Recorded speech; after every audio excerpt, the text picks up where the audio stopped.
خداوند کے عظیم جلالی قادر اور مقدس نام میں آپ سب کی سلامتی چاہتا ہوں۔ دا جوز جرنی کنعان ٹو اسرائیل، آج اس کا دوسرا پارٹ ہے، اور اگر آپ نے پہلا پارٹ نہیں دیکھا تو آپ اسے ضرور دیکھیں، تاکہ آپ مکمل طور پر جو ہے یہودیوں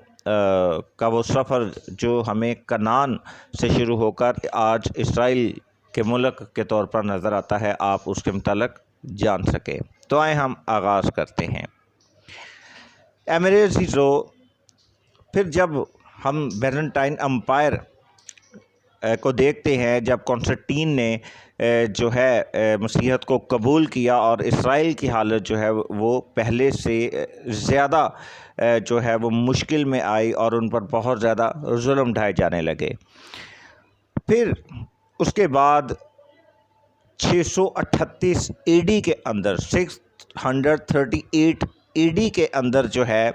اسلامی تحریک کا آغاز ہوا، اور اسلامی تحریک بڑھتے ہوئے جو ہے وہ بیزنٹائن امپائر کو جو ہے وہ شکست دے کر جو ہے وہ یروشلم پر قابض ہو جاتی ہے،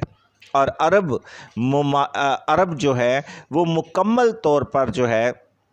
یروشلم پر جو ہے وہ قابض ہو کر جو ہے اس کا نام جو ہے وہ فلسطینیہ رکھتا ہے، جو بدل کر آج جو ہے فلسطین کہلاتا ہے۔ یعنی فلسطین کا جو نام ہے وہ بنیادی طور پر جو ہے 638 اے ڈی کے اندر جب اسلامی تحریک بڑھی تو بیزنٹائن امپائر کو شکست دے کر یروشلم پر جب وہ قابض ہوئے تو تب جا کر اس کا نام فلسطین رکھا جاتا ہے۔ پہلے اسے ملک کنعان کہا جاتا تھا، اور اس کے بعد 638 سے لے کر 1099 تک اسلامی حکومت جو ہے وہ مسلسل جو ہے ان سالوں میں قائم رہتی ہے، اور اس کے دوران کئی یہودی جو ہیں وہ اسلام کو قبول کر کے خود کو ابراہیم کی نسل کہتے ہیں۔ تب جا کر مسلم رہنما تمام یہودیوں کو فلسطین آنے کی دعوت دیتے ہیں، کیونکہ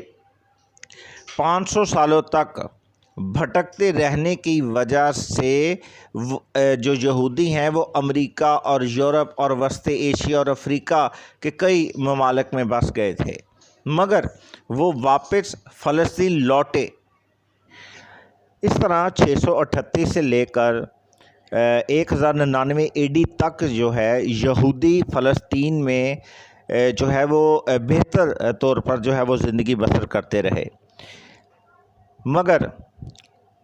1099 اے ڈی کے بعد یورپ کے ممالک جب فلسطین پہنچے اور انہوں نے فلسطین پر قبضہ کیا تو مسلم اور یہودیوں کو یورپ سے آنے والے لوگوں نے بہت زیادہ مارا، ان کو ستایا، ان پر ظلم کیے، بلکہ جو یہودی فلسطین سے باہر مختلف ممالک میں رہتے تھے، خاص طور پر یورپین ممالک کے اندر، انہیں کرسچن لوگ جو ہے وہ مارتے تھے، تشدد کا نشانہ بناتے تھے، ان پر ظلم ڈھاتے تھے، انہیں ستاتے تھے، کیونکہ وہ یہودیوں کو یسوع مسیح کا قاتل کہتے تھے اور سمجھتے تھے، بلکہ یورپین نے یسوع مسیح کے مقدس مقامات کو مسلمانوں سے آزاد کروانا چاہا اور یسوع کے قاتلوں یعنی یہودیوں کو ختم کرنے کا منصوبہ بھی بنایا۔